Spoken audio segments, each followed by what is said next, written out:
and welcome to our first Share Your Green Design Masterclass. For those of you who are not familiar with our platform, Share Your Green Design is a digital ecosystem of exemplary case studies, research, methodologies, and ideas that showcase sustainable architecture design from all around the world. Our mission is to substantially reduce the industry's carbon footprint by providing architects, engineers, and construction professionals with the knowledge that they need. And the Masterclass is our new section in Share Your Green Design. We're going to have these sessions once a month with top experts who are going to be talking on very specific topics. Today, our special guest is Kelly Alvarez-Doran. We've had him before in one of our podcasts, which I personally really recommend.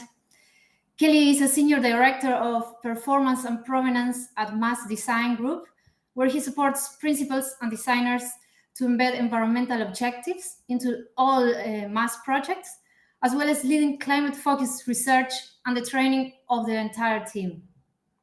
He led the design and implementation of several of Mass's projects across East Africa, notably the award-winning Munini District Hospital and Rwanda Ministry of Health's typical hospital plans, Nyarugenge District Hospital in Kenya, and the Rwanda Institute of Conservation Agriculture.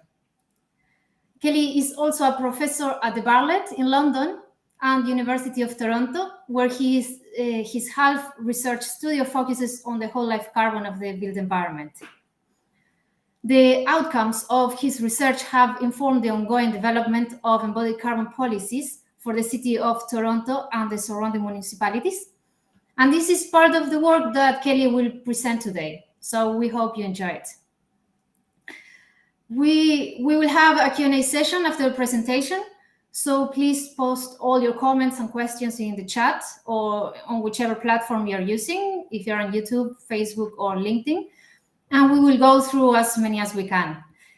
And as a last reminder, we will be recording this session and we'll post it later in our channels for your review. So it's over to you, Kelly.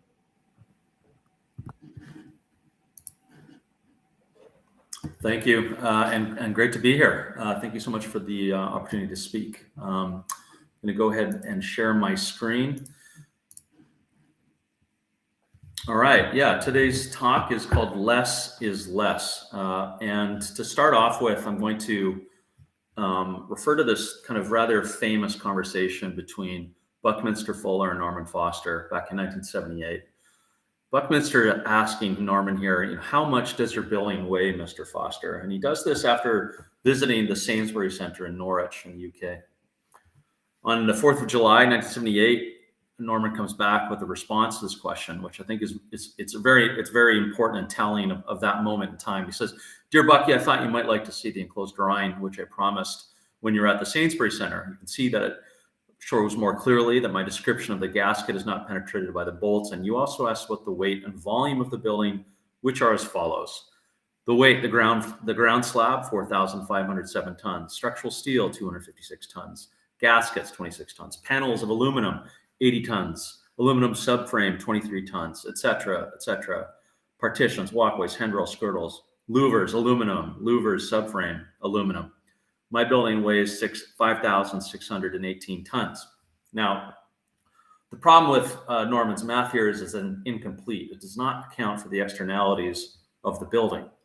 That for every ton of aluminum panels here on the left, custom made for the project, 4 to 5 tons of residual mining processing sits at a mine back in Guinea, in Australia, in Indonesia, in China, and Jamaica, the places where global aluminum is currently sourced. And that you can't understand the Sainsbury Centre in Norwich without understanding the tailings pond. Sorry, can you interrupt? I think we are not seeing the full screen of your presentation. Now, yes. Oh boy, okay. Sorry. Are you seeing anything right now? Yes, we are seeing it. Yeah, we see the browser here. No, we are seeing like the... Okay, just one second. Let me see if I can figure that out. Sure, apologies for the error here. How close into the trying to Chrome tab entire screen? Let's try this.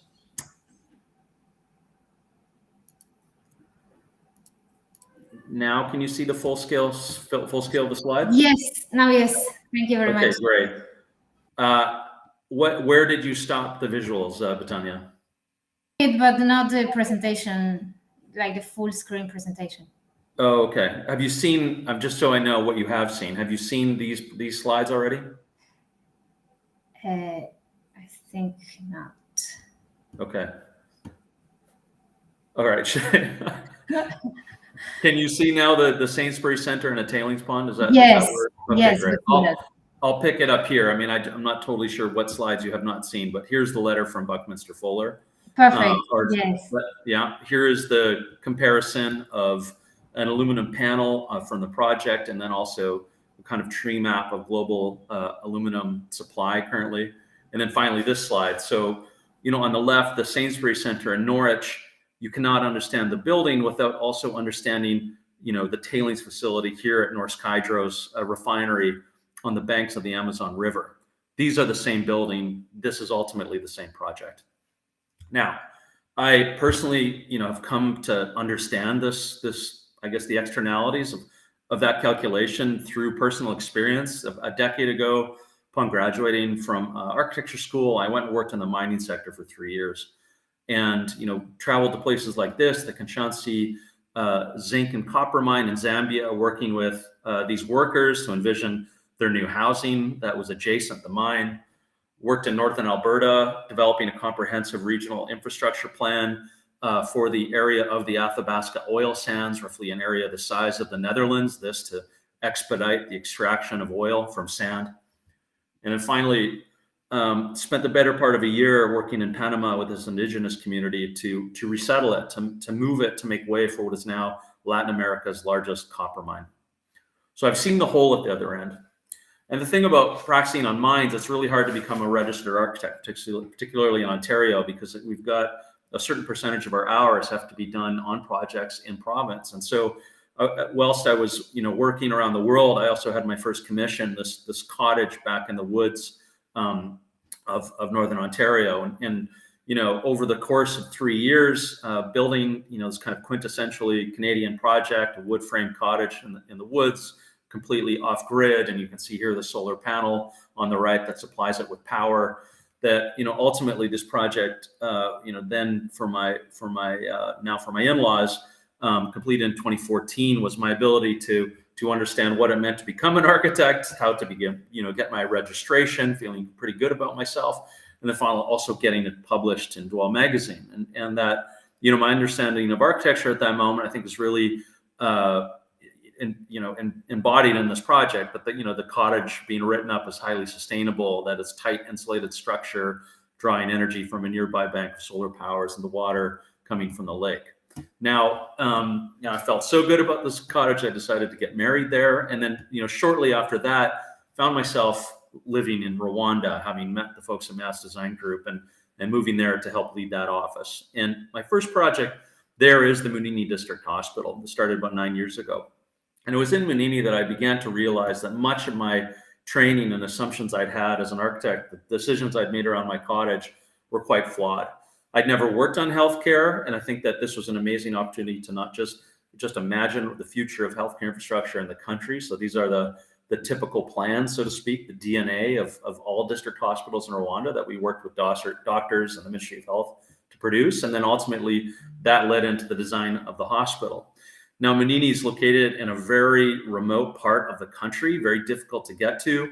Here you can see on the left, us beginning to look at the soil samples from the site. So thinking about what kind of clays might exist for us to be making bricks locally. And on the right, my colleague Annie Payton with our door and window mock-up, which I think, the largest smile of a mock-up you'd ever seen. And because that mock-up arrived after a great amount of effort. And that effort was a result of these conversations we had with Bruce Nazay, our quantity surveyor. We initially drew real kind of large, big rectangles for the windows, and, put window here, much like I had for my cottage. And Bruce said, Kelly, that's problematic. We can't afford it. 2, are we really difficult to build? And it's like, well, tell me, Bruce. He's like, well, the size of the glass you're drawing, it has to be tempered. So that's going to come from as far away as Dubai. And then likely require steel sections we can't get locally, and those are going to have to come from abroad as well. Then they're going to arrive in Mombasa. They're going to be fabricated into frame in Nairobi, and then they're going to travel all the way to site. And if there's breakage along the way or something goes wrong, it's just going to make it a really expensive, difficult project to complete. I was like, well, what's the alternative? Well, quite easily, we design smaller windows. We look at the float glass dimensions available to us in region in Nairobi, and we use recycled steel available within Kigali in country that avoids the 18% VAT, everything kind of coming into the country. And then ultimately, let's make the windows on site.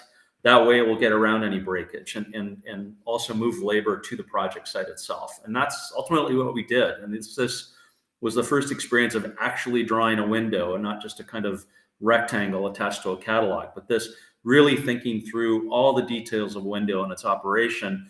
And then ultimately here, the window being, as you can see, assembled in the very room that it would be hung. The second strong lesson of working in this part of the world is through Lima in the middle of the Democratic Republic of Congo. It's a primary school, an incredibly difficult place to get to. To get to Lima, you travel upriver from Kinshasa on a barge for the better part of 4 days, and then you're on the back of a dirt bike for about 4 hours, crossing over bridges multiple times, such as this on the right, a single log over a stream. And as a design constraint, this is an incredible opportunity to be thinking how you make things in places. And so what you see on the left, the school, is a building very much of the terroir of Lima. That 99% of the materials were sourced within 10 kilometers of the site, and that only things that could be brought on the back of a dirt bike were there. So the odd bag of cement, tools, and fasteners, everything else was harvested from the surrounds. We worked with engineers at Arab to take soils and get them tested to understand the right mix. Here you can see extracting mud from a termite mound. The saliva of termites had a very cementitious property to create the earth blocks of the walling. And then for the roofing, more often than not, you'd see kind of galvanized roof sheeting that would rust out in 10 to 15 years across this part of the world.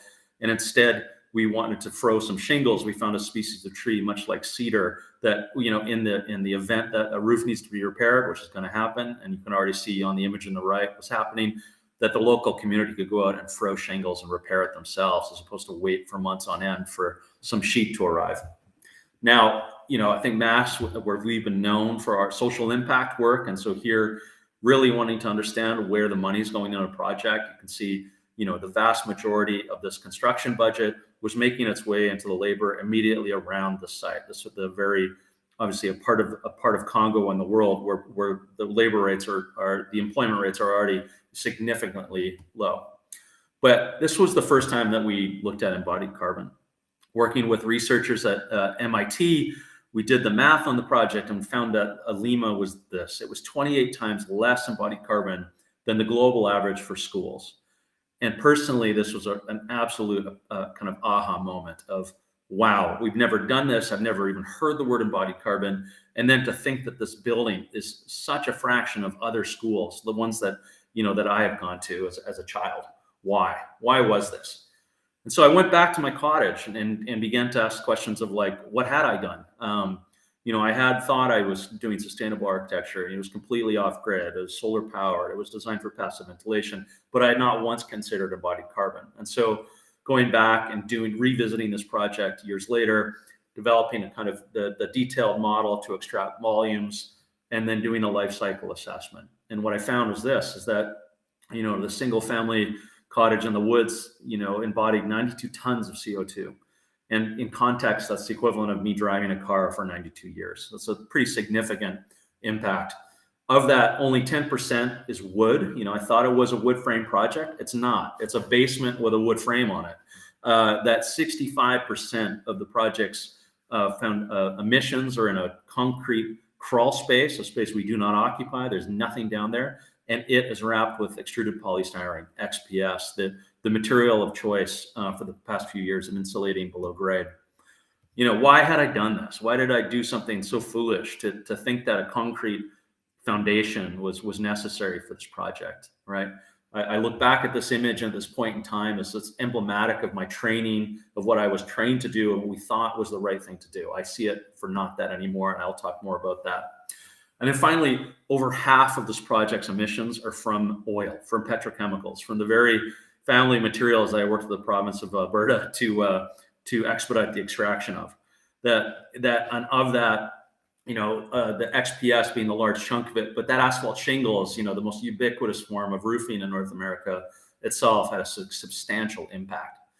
Why did I do this? Well, my own government tells me to. That the Canadian Wood Frame House Construction Guide, of 77 things in a Canadian home, 11 of them are made out of oil right now. This is literally what we're being instructed to do as architects and builders.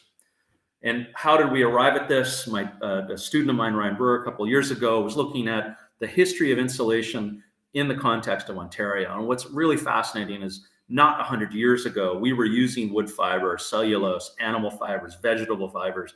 The things that we're talking about right now as regenerative building materials, those were commonplace, a century ago.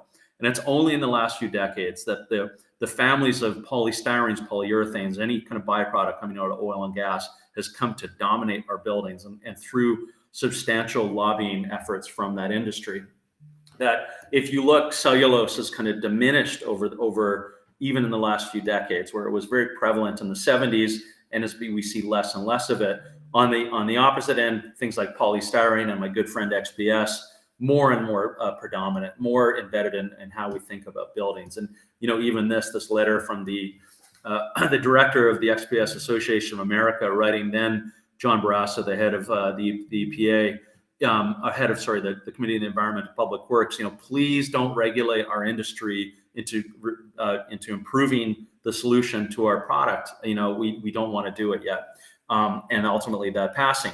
So you go to Google today and you ask about two forms of insulation that are readily available in North America, and you'll see cellulose on the left. The tone is quite negative. On the right, the opposite is true as XPS. It's like, questions like, is cellulose insulation bad for the environment? It's an absurd question. And yet, why is XPS the best? More absurd, arguably. Now, friends at KPMB Lab in Toronto have helped begin to understand insulation over time. So this is the whole life carbon of the same R value of insulation, different systems, all in the context of a house in Toronto. And so you can see here that, there's going to be a few graphs today, that the first chart of the carbon payback period of a house that's naturally gas heated.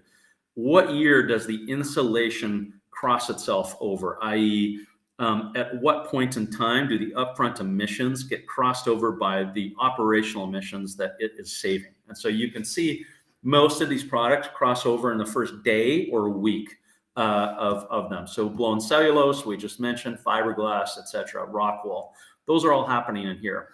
The XPS products are all over here, the Owens Corning, even the new stuff. As you can see, it's not crossing over until year 9, and in one case, the stuff year 15, right?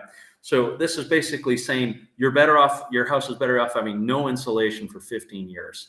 Now, as we move to electrical systems, here's the crossover period. As we, heat pumps and electric heating systems in place of gas, this is the year that XPS makes sense on your building, i.e. it never will. It will always emit more than it will save. You're better off not insulating your home.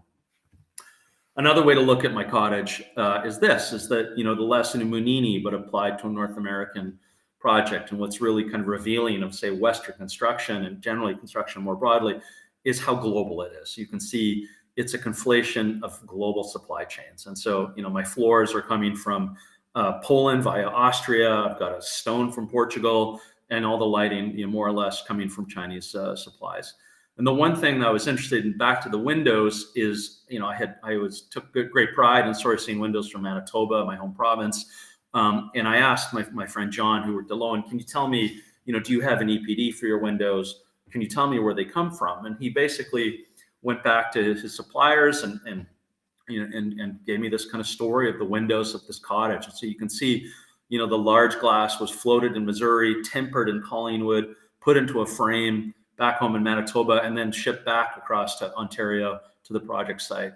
That the fur either came from British Columbia or Oregon, and that the spacers, the gases, and the hardware were coming from Europe and Asia. And so here's a snapshot of contemporary construction, and think about how this compares with the windows in Munini. Now I see my cottage, very different. I see it for what it is. I see those asphalt shingles as a decision I wish I'd made differently. And I see it certainly different with the young man in the foreground, my son, and thinking about the difference of like the life that I've had, born in 1978 when Norman wrote Bucky, and the life that he's going to have, and how the decisions that we have made and will make will affect that dramatically here. Now, this is the kind of context of the half studio and thinking about the positive way forward here, that the IPCC's, what they put out a few years ago of if we need to limit warming to 1.5 degrees centigrade, we need to halve our emissions this decade. And the first question is half of what? If you're going to start dieting, you probably want to weigh yourself. And so the issue is, I don't think we've really weighed our buildings until now. Certainly the evidence of the Sainsbury Center exists that embodied carbon, that 11%, was certainly not a part of my training or education. And this piece, I think we've been so focused on operations that in many cases, this has increased as that's decreased. And this is the upfront time value decision-making here, as evidenced by the insulation demonstration. My training, I suspect many others, was completely focused on this part of a building's life. But this is how we need to see architecture. We need to see its whole life, not just embodied carbon or operational carbon, but combined into one picture. And this is the frame of this discussion.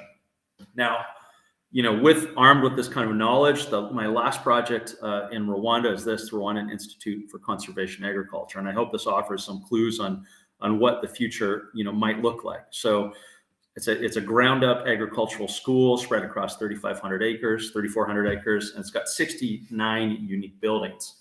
And you can see our landscape team working with ecologists too propagated over 300,000 native plants back into the site. The idea of the project is built around One Health as an agricultural practice that understands biodiversity and human health and are inextricably linked, that you would actually get more yield out of your farmland by having it more biodiverse, that not using pesticides is the way forward here. So that's the kind of makeup of this campus as a whole.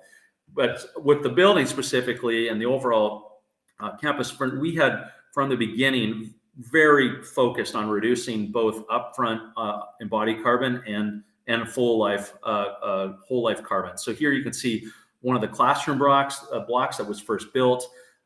We worked with the classrooms here with our friends at TransSolar to think about, okay, we want to limit the amount of electricity required across the campus. So let's make these classrooms, cool and also daylit. And so you're really honing in the kind of dimensions and openings of the buildings for that. Working with engineers at Acre to understand the course of the day. We want to limit the size of the solar array that's going to supply this project. So how do we make, again, the most efficient use of power over the course of the day? How does the campus operate? So you can see, a big surge in showers first thing in the morning with the direct hot water heating, and then a lot of the other uses happening over the course of an academic day. And then from the materials themselves and the upfront carbon, this was the kind of this is how we built the campus. That the roofing is made out of coffee husk fired ceramic roof tiles, that we brought wood frame roof structures in place of steel, which is more typical in the region, that we use non-fired earth-based walling, both forms of compressed earth blocks and rammed earth. And finally, the thing you're not seeing is the stone foundation, the most innovative thing we did in this project. Blessed to have engineers on our team here at Mable and Harriet digging holes across the site to find the perfect mix of soils for both the blocks and the rammed earth, and then doing exhaustive testing to dial in the right mix. We visited sawmills across the region. There's no FSC certified mill in the countries that we're operating here. So we went out to visit the mill to see what species they have, what are the processes, how are they treating the wood, what dimensions do they create, to ultimately that inform the structural design. And then finally, when the wood arrived on site, if it failed some of the testing, which inevitably it would, we'd also find uses for it in other parts of the project. And this is what yields, I think, an architecture very much of earth and stone and wood. As you can see, the cafeteria on the left open to the environments, and on the right, as you descend down into that space, you begin to get a sense of the overall material project palette. Now, this results, much like Alima, 98% of its labor sourced within 100 miles. We tapped out the local labor market. Everybody that wanted a job worked on this project. It hired over 1,000 people over the course of construction. And we also used the opportunity to fit out the campus's furniture and fixtures, to bring in industrial designers, to work with a series of 84 cooperatives across the country. Here you can see a sisal weaving cooperative doing the light fixture. We established a furniture making company to make the desks and the chairs and the bed frames for the campus. And finally here, a banana weaving cooperative that we worked through the couch backs and some of the furniture. Again, how do we think about getting agricultural byproducts into the project itself, given its agricultural roots? From the material side, 96% of RICA's materials are excavated, harvested, or sourced in Rwanda. And Rwanda, for context, is the size of the Netherlands. Rwanda and many of the places that we're working are in the gray part of this graphic, that like we're working in parts of the world do not have a lot of EPDs, environmental product declarations. So to do the kind of assessment we're doing, we've had to go out and reference best practice elsewhere. But in this case, working with Ruliba, the ceramics supplier, to develop the first EPD in country, to go from understanding the process from quarry to kiln and all of the inputs into it to sharpen our math. And ultimately, all the effort focused on reducing cement and steel yielded a 58% reduction in embodied carbon versus the kind of business as usual version. And you can see the big reductions here being wood over steel and then stone over concrete as a footing.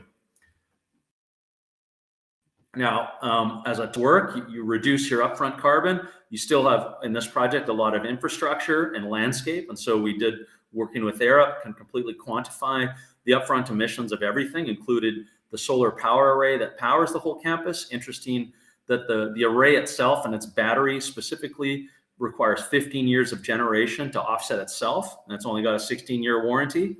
And that we worked with Atelier 10 to develop a reforestation strategy that if we could plant 40 hectares of silviculture, we could actually inset the project. And that potentially over the course of a decade, this project could be the world's first climate positive campus, completely on site. And so we're hoping that this is only made possible by the effort to reduce that upfront proportion.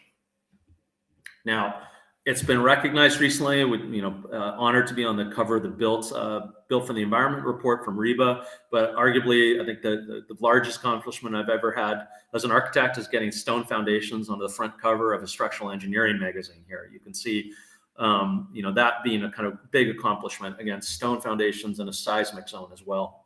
And then finally, a lot of this work and research into earth materials has recently guided the use of this. It's getting adobe blocks into the building code of Rwanda, making the way of building for thousands of years, not just giving it dignity again, but making it safe in a seismic zone. And I think this is, of all the things that this project has done, probably the most lasting impact and biggest will be this.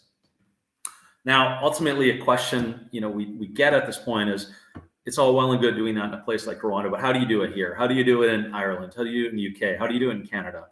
And I think that's an important question to ask, and also to help contextualize, is thinking about, you need to have your footprint and think about how different it is for me as a Canadian, as a North American, to those of my colleagues in Rwanda, that having my footprint is much greater. That has a much bigger impact globally, and should also be much easier, frankly. It should be a lot easier to reduce from that large perspective. But this is the challenge that we've got. And so I've been teaching over the last 3 years at the University of Toronto this basic question, how do we halve the embodied carbon of construction in Canada? I've been blessed to have incredible students over the last 3 years, 34 students being trained life cycle assessment in the Masters of Architecture program. The first year, we reached out to 10 firms across the city. We looked at multi-unit residential from low to medium to high, as you can see in scale, all projects built either in the ground or built in the last 5 years, basically to say, what's the state of construction right now in Toronto? Last year, we looked at mass timber projects, 4 projects in Toronto, 2 out on the West Coast, 2 in the UK, and 2 in Sweden, to ask the question of mass timber. Is it much better? Is it everything we hope? And then finally, last year, we worked with the university itself to look at its own buildings and got their operational data to do whole life carbon assessment. The methodology is pretty straightforward, is that we take buildings, we ask architects, give us your CDs, give us your spec. Students take a representative piece of that building, build a developed model of it, much like how I showed you my cottage.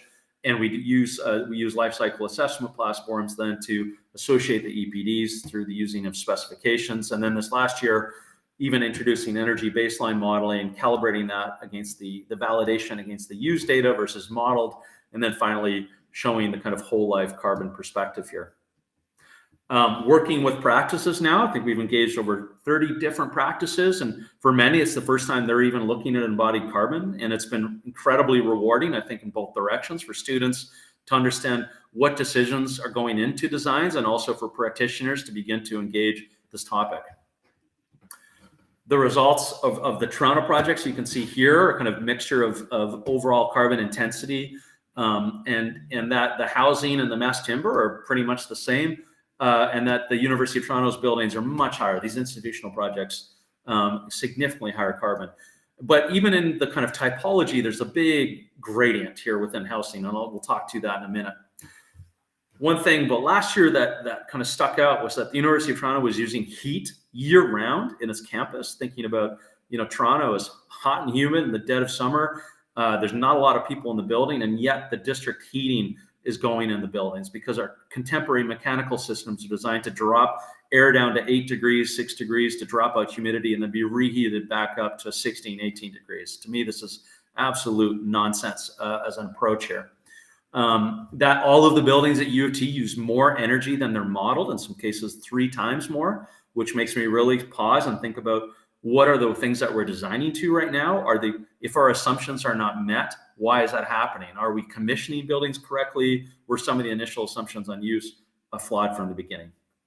And that overall, the kind of question is, what's driving the emissions in our projects? I think is like critical. One thing is having the hard numbers, but more importantly is understanding what those numbers can tell you. And so the lessons that the HAF study has revealed, and I'll share with you today, are fourfold. The first is our buildings are icebergs, that foundations, basement parking structures, below grade floor area have disproportionate impacts on embodied carbon. Much like my cottage, much like the Sainsbury's Center, so much of the weight is below grade. That in these timber framed townhouses, which you can see here, here's on the left, the model of the material, in the middle, the volume of that material, on the right, the embodied emissions. And where you see things out of alignment, that will tell you that material's got a high embodied carbon. So here's plywood, and you can see that plywood's relatively quite high. Here's the insulation families. There's my friend XPS hugging the basement, and here's its emissions off the page. And then concrete. I think the industry that's been on top of this, certainly over the last few years, working hard to reduce the emissions of their material, the concrete foundation and rear structure here, and its emissions. Now, as a percentage, so that basically this is the combination of concrete and XPS largely, that 2/3 to 90% of these low-rise projects are below grade, are in basements and half basements in this case, and in underground parking on the project on the right. And that for the mid and high rise, the same is true. You can see in one mid-rise project, over half of its emissions are below grade to accommodate parking. And then this one right beside it, none. And that's because it couldn't go down because it was in a floodplain with some contaminated soil issues. So it benefited from that. And why are we going into the ground? The reasons this is happening in Toronto and in many jurisdictions is that a building is limited by height, it's limited by floor area or FSI, but it's not limited by how far down it can go. And if you've got parking minimums to also meet, inevitably that parking gets pushed deep, deep, deep into the ground. And this is ultimately resulting in bigger and bigger holes with higher and higher carbon emissions.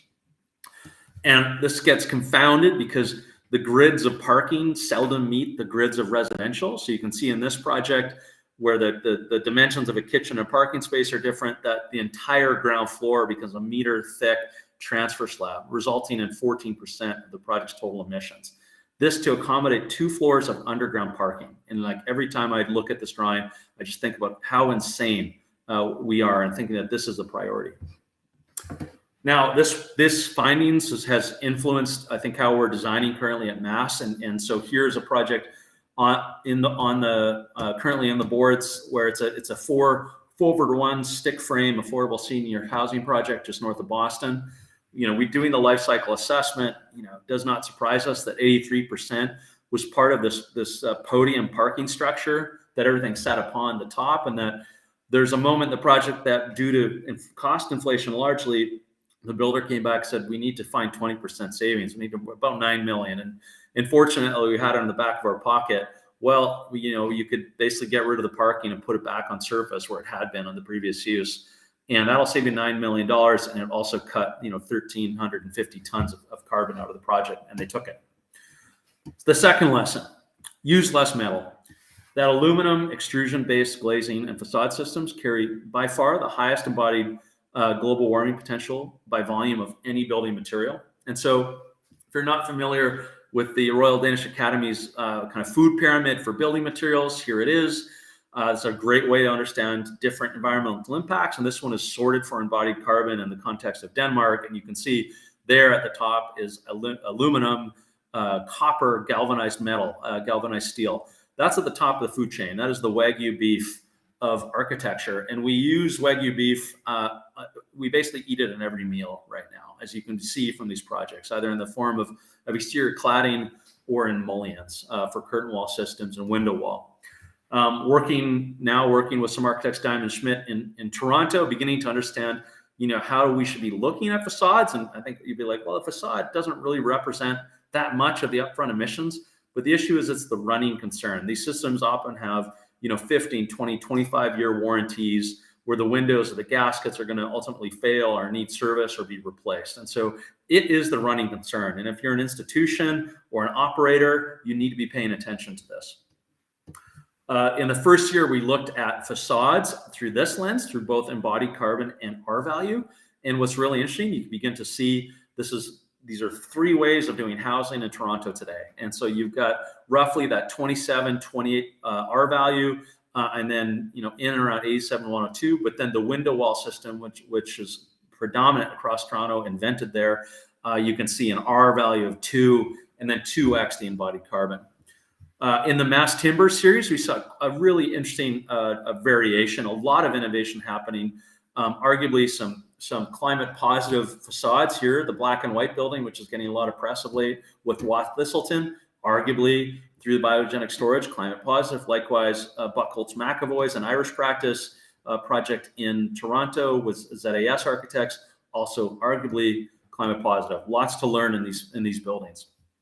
Third point, geography really matters. That the grid our material sits on and its sourcing is important to the grid our buildings sit on, because those drive operational emissions. And to illustrate that, back to this townhouse, the student Ryan was like, well, it was interesting. The brick stuck out as something with a really high embodied carbon. Like, why is that? And so when we interviewed the architects, they wanted some shades of gray. The brick manufacturer near Toronto is mostly oranges and browns. They wanted something slightly different than what we'd see around. So they got these 2 shades of gray as far away as Arkansas and Nebraska. And so first thought was, well, is it the travel distance? Is that what's driving the emissions? And the answer is no. That's 3 to 5% of that brick's embodied carbon. It had everything to do with this map. Is that if that brick had been fired in Ontario, it would be roughly 1/10 the embodied carbon of where it was ultimately fired over in Arkansas, and due completely to the fact that plant, the grid it sits on, they've been investing in coal and gas, and meanwhile Ontario historically has invested in nuclear and hydro. And so that's a big difference. If you've got an electric firing kiln, that's going to drive the emissions, and that would go with any product class. Likewise, wood. So we looked at Michael Green Architects building for the then Katera headquarters. It's interesting, this project, when built, you can see that 3 different suppliers of mass timber products in there, of different CLTs, SPFs, AYCs, GLT. And the student, Ophelia, said, Kelly, my LCA, it's coming in like almost twice as much as what the Carbon Leadership Forum did, just a few years ago. And they're the gold standard. What could I possibly be doing wrong?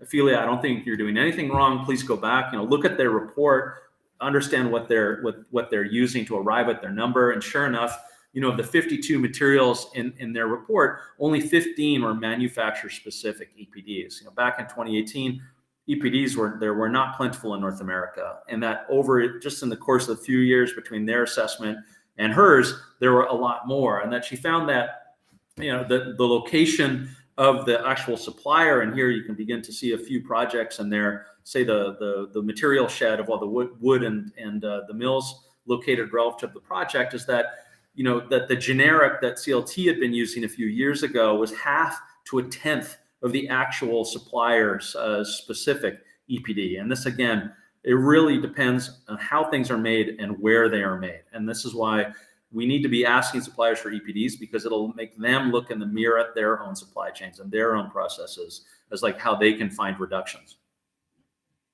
Finally, take a whole life view, that only by looking at operational embodied carbon over the life of a project can we be making more holistic decisions about reductions. So to illustrate this, here are two buildings right now happening in Canada, Bjarke Engel's group on the left, Frank Gehry on the right, in Toronto and Calgary. And Toronto and Calgary have a lot in common in many ways, but they're very different places. Alberta's grid is much like Arkansas's, and you've already seen Ontario. So if you're an architect practicing in Toronto right now, that upfront embodied carbon is by far the impact you're going to have, where you can see in Alberta's current situation, the operational piece is going to dominate over the life of the project. And so I think we should be approaching architecture slightly different in these two places. We, HAF has gone and looked back at some of the wall systems, and with Dr. Ted Kessick at the University of Toronto doing the first whole life carbon assessment of two walls on the left from residential projects, two walls on the right from mass timber projects, and thinking about how do these walls perform over time. And so here are the upfront emissions of these walls. You can see the gray sticks out. That's our friend aluminium. That's the window frame, not the glass itself. So the issue with glazing is the frame. It's how the frame of windows is something we really need to pay a lot of attention to. Likewise, the cream color, that kind of peachy color, is the PVC window system for the other. So again, the window frame, the vast majority of the facade's emissions here. And beyond just carbon, you don't need to tell anybody in Ohio right now the issues with PVC and its environmental impacts. So here is the life of two residential buildings, two ways of cladding housing in Toronto. And again, that's window wall on the right and then a steel stud brick veneer on the left. And you can see over 10 years, one system's roughly half the total emissions of the other. So you can see this is the upfront emissions, and then the diagonal line represents a project in Toronto, and that's reflective of its R value and the grid intensity of the geography. And then here are those four walls. So I would argue this is how we need to see architecture. It's a combined view of these two things, and that even thinking about product decisions as like these upticks, or this is a kind of a replacement and maintenance moment. Here's another one here. So when you're looking at window systems, at what year is it going to cross over? How do we address that? Working with Diamond Schmidt, we've been looking at some projects, and here thinking about the crossover period, in this case, of a triple pane versus a double pane system. And in British Columbia, their step code has been pushing buildings towards achieving certain R values, which in this kind of these systems often means triple pane. And what does that mean? Well, that's basically you're adding 50% more glass, 100% more spacers, and quite often quite a bit more frame. You're making the building heavier. And here is just trying to think, this is a green grid, a temperate climate. Is that really the best idea? And so this is the crossover of just the facade. Caveat does not have the mechanical systems difference here, but still, you're looking at a 50-year period of when it makes sense to have that extra layer.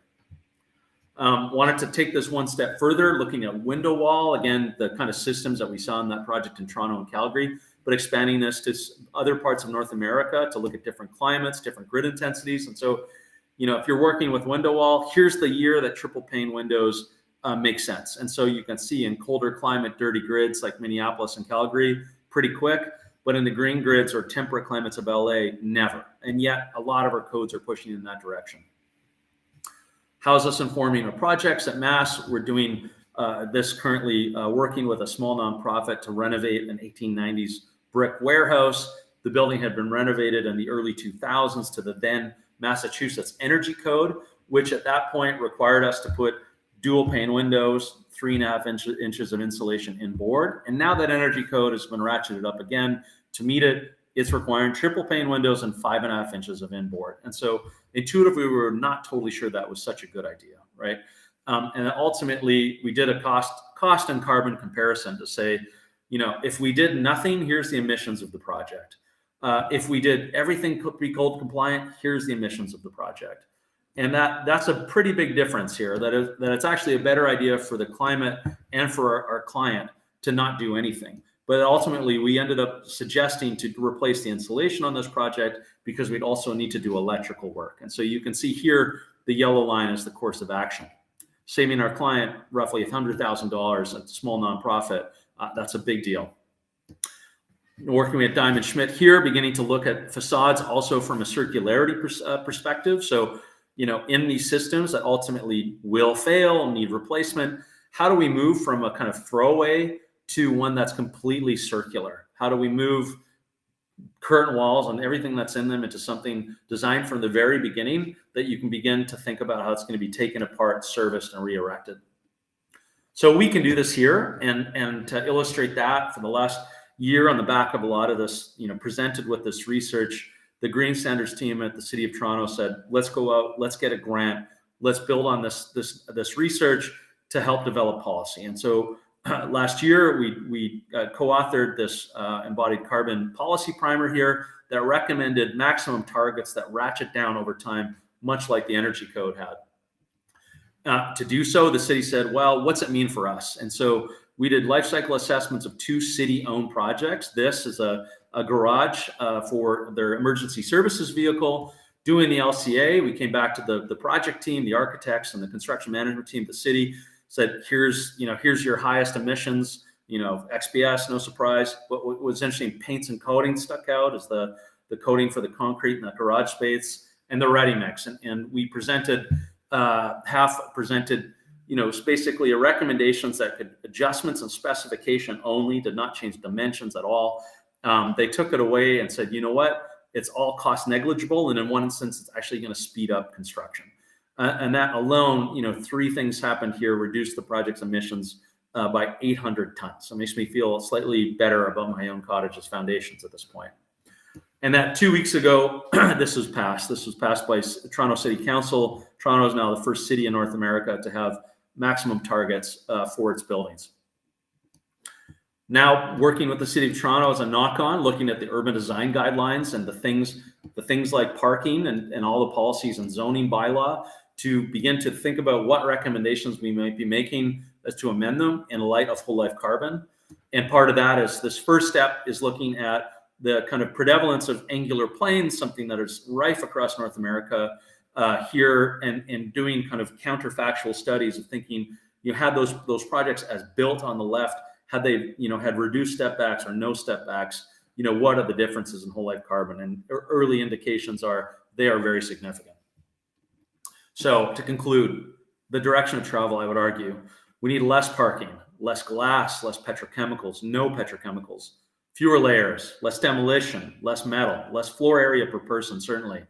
Be less extractive, be less emissive, and we should all lose some weight. And I'll leave it with that. Thank you very much.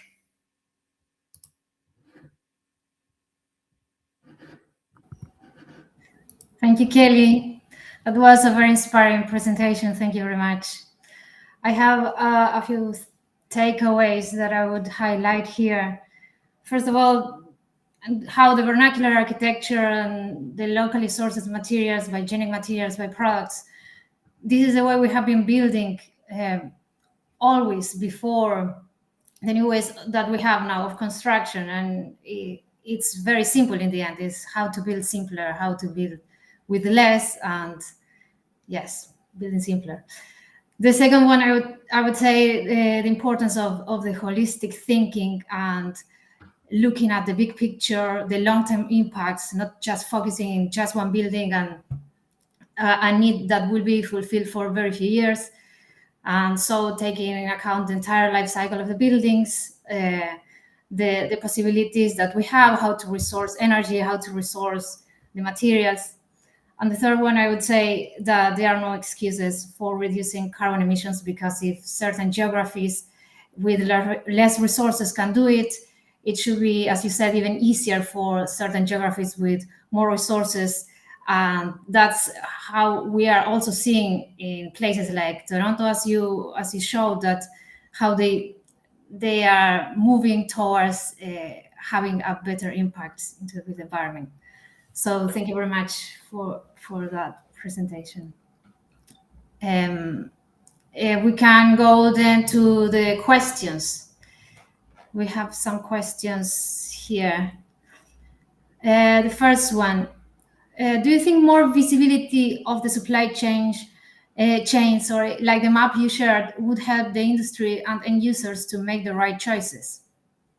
Yeah, absolutely. I think, I think the lesson from the HASTA for the last 3 years on this is, the EPDs that give you a number, but the number means nothing unless you can kind of contextualize it, right? Like that you can benchmark it against another number, like you compare two things. But the geography piece, I mean, I'm just a map nerd to begin with. Like understanding where it all comes from, you begin to spatialize it a bit more, that you realize how much of a kind of orchestration a building is and like where it's pulling stuff in from, right? And the way we've been thinking about food, certainly the last decade, we need to think about our buildings that way. And that if you can figure out how to, reduce your material shed of your project, I think it's going to become more transparent. You're going to be more certain that it's, more often than not, lower carbon in many ways, potentially, depending if you're living in Arkansas, maybe not. But also importantly, I think is the labor component. Like working in Rwanda, we had to figure out who was there to make it, because it wasn't another kind of externality. I mean, that's the whole other externality I don't really touch on, is who's making it and what's that impact, right? If a material is cheaper, it probably means it's more exploitative, right? You're sourcing something from another labor market that has lower wages than the one that you work in. And that's not necessarily, the direction forward either. I think that if we can make our projects more regional again, we're going to be more closely connected to the people and places that help us build. And also, as we move towards regenerative materials that are more reliant on agricultural byproduct and forestry and other forms of organic, that I think having those relationships, they also have land use implications. And there's much bigger, I think, policies around this as sort of how architecture and the built environment can be catalytic to the other issues of our day around, labor and land use and biodiversity, the future of agriculture. Like it's all interconnected. And so I think that transparency thing, like food, we need it. And so do you think it's a matter of communication and how to communicate to the end user, to the different stakeholders? Do you think it can go there, the question? Yeah, and I think, this is why, I don't know how many architects are on this, but like as an architect, we have the ability to help visualize and represent these things. It'd be great if EPDs required a map. Maybe we can get there, like show us your material shed map. The conversation with my friend John alone was really revealing, because he had certainty about wood and glass, but the spacers and the hardware, like he knew the supplier of the hardware in Germany, but then they would have a whole other story, right? Exactly. And like the thing about metals, like having, starting in the whole aluminum part of this discussion, metals are really hard to trace. Wood is really easy to trace. And so another reason you should use less metals, because you have no idea where it's probably coming from, where you can have a lot more certainty on certain materials. Great, thank you. And we have another question here. What are the barriers to implement embodied carbon benchmarks in more cities and countries? No barriers. Just time and effort. I mean, I have to say, I was on a train and I was on the way to a conference in Amsterdam, watching the Toronto Council YouTube, waiting for this to pass. And that was 3 years of work. That was like, I have an idea to get embodied carbon policy in Toronto. I'm going to teach some students, get some data, present it to the city. That led to the policy, and it got passed. Like, I think it's why one message would be learn about this, help build literacy, and help build a movement around it. Like, what we just need to act and encourage and engage. We need to be more political. Anybody in the built environment, it is I mean, the experience so far has been incredibly rewarding, and also, I don't know, that democracy still works. You can engage it quite easily. So I would encourage anybody, please reach out to me. I would love to work with you wherever you are. We need these, and I think it's cool that it's happening in itself because, as illustrated, regions have very different construction kind of cultures and embodied carbon intensities for the reasons that were highlighted. So I think like developing regional knowledge is critical, and also developing a conversation around that with everybody in the built environment. Like all boats will float on this tide. And also having examples that could help others to move towards the same. Exactly. Yeah. And I'd be happy to, if you teach, I'm excited. I think there's a few universities in Australia that are looking to replicate the half studio this year. I'm giving you my syllabus, go do it wherever you are. Very, very simple. I feel like it's been incredibly rewarding because it's engaged practice as well. I mean, there's been a lot of, all the students have basically got a job right out of the door with many of the practices that we engage. Many of the practices, BDP, where I understand you work, they're doing this in house now where they hadn't.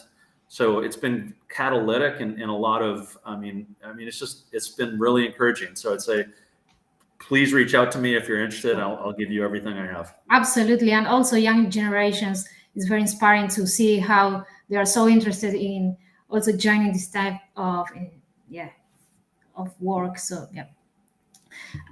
we have, I'm going to go for the last question because we're already almost at 3, but someone saying this was an incredibly impactful presentation with research that is so important for us all to learn about and to share. We'd love to work with you here at CISC, Kelly. Then have you studied the quantified importance of locating forests managed for timber near urban areas for a low carbon timber supply?